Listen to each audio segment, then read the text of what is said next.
Guys, grabe. May natanggap kaming text. Meron po kaming isang patient na binibigyan lagi ng complete tsaka ng vida. Siya po nakaratay ng ilang days na po and then pinalabas na po siya ng hospital kasi sabi ng doktor, hindi na daw po siya mabubuhay.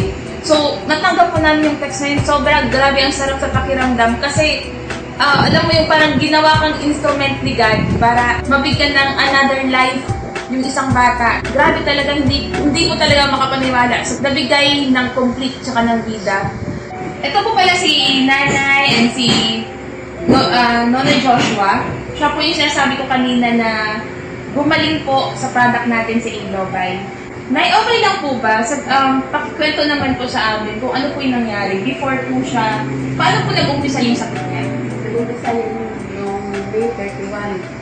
Naano siya ng kasaulan. Tapos kasakit siya ng ordinaryong lagnat. Tapos in-refer kami sa hospital sa city.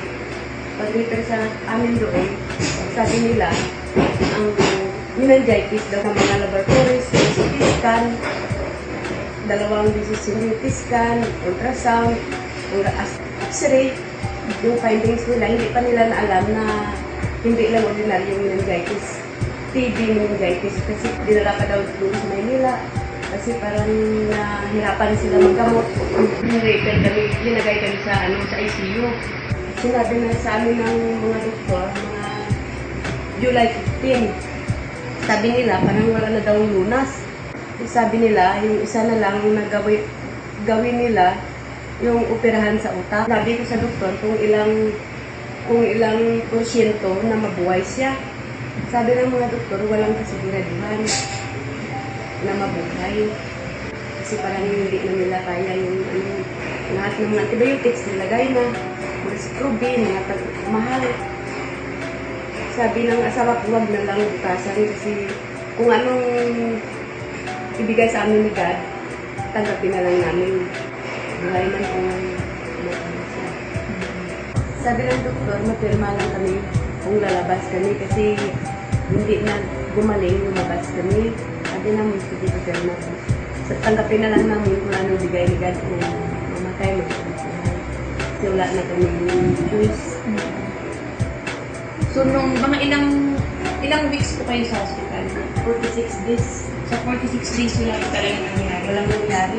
Mga malapit half million yung gastos.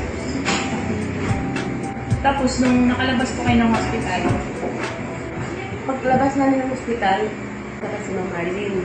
Kita kami sa doktor, sa clinic. Sabi niya, maniwala kung hindi. Sabi ko, sige, punta kayo sa bahay. yung video po ni Ivy, yung gumaling din sa meningitis. So, doon po kayo nabuhayan ulit ng pag-asa. Sabi ko, galing yan. Kasi, Yun po, sobrang nakakatapat talaga ng puso. Sobrang, nung nabasa po namin yung text mo, sobrang, yung mga balahibo namin, as in, kasi first time po talaga namin na, kasi hindi namin ina-expect talaga, grabe yung, niya yung nakita namin yung una pa talaga tungkol sa bahay. Sobrang, di ba yung niya talaga siya, yung sobrang payat na. yung mga nerves na hindi na Oo, hindi na siya gumagalaw. Tapos yung tuhod niya, hindi na din ma-stretch. Ano po yung unang ininom niya? yung complete. Itong 3 times a day. 3 times a day. Pag inom niya ng complete na 3 times a day, yung mga nerves niya, parang nagkagalaw. Yun lang hindi natingnan ko yung gumagalaw. Kasi sabi mo, mga 2 weeks, tingnan ko yung mga nerves niya kung gumagalaw. Tapos, so within 2 weeks lang po, ng complete, gumalaw na po yung mga nerves niya. Hindi niya naubos yung isang box lang. And then yung itong vida. Yung bida, yung isang sachet, 2 baso, yun lang yung namin ng anak ko yung bigay ko, yung kapatid niya. After po after nang gumalaw na yung mga ugat niya, ano po yung next na improvement? Magalaw na yung katawan niya, yung tuhod niya ng gabi niya ma-straight na. Yun ang nakita kong pangalawang improvement. improvement niya at saka ano na siya, nakaupo. Nakaulit siya makaupo. So, total po, mga ilang weeks at parang gumaling na talaga siya. 3 to 4 weeks. Ito 4 weeks. Ito lang po na yun. Salamat una sa lahat sa kay God.